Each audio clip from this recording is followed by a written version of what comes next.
for hours, and when the timer runs out, you'll need to return to the surface again to refill your air supply. The moment your head breaks the surface, you hear it. A high-pitched screech. You look up, and there it is, a frigate bird, its wings cutting through the sky like a fighter jet. Your heart skips a beat. Okay, turtles don't do that, but you get the idea. The bird swoops, its beak barely missing your shell as you plunge beneath the waves. That was close. I forgot to mention that you can plunge over 3,000 feet into the abyss, far beyond the reach of most predators. Not bad for a creature that started out smaller than a ping pong ball. Oh, I guess deep diving doesn't solve all your problems. You veer left then right, zigzagging like an underwater Formula One car. The shark gives chase, but you've got stamina for days.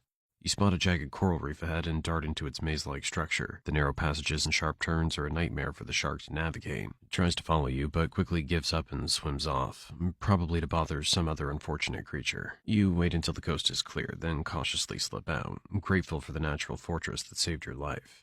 Okay, time to hunt for some food. Turns out those transparent pulsing things aren't just ocean disco lights. They're the tastiest snack you'll ever try, and lucky for you, they're practically everywhere. Your jaws are built to handle their stinging tentacles, but there's a downside.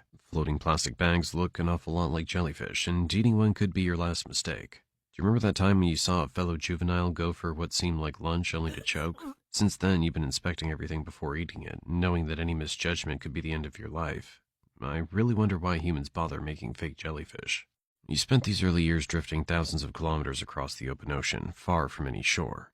Your navigation relied entirely on ocean currents, those natural freeways that made movement effortless, each offering its own distinct flavor of adventure. A low-energy journey with no clear destination, just the endless rhythm of the sea.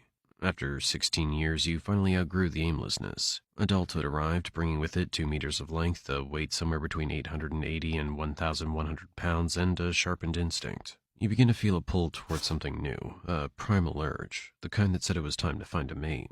So you set off again, this time with clear destination in mind. You aimed for the shallows, a place avoided for years, but now essential. These waters held the only thing you sought, mature females. When you arrived, you staked your claim, settling in and waiting for the appearance of a partner. Hours turned into days with no sign of what you hoped for. Oh, look over there.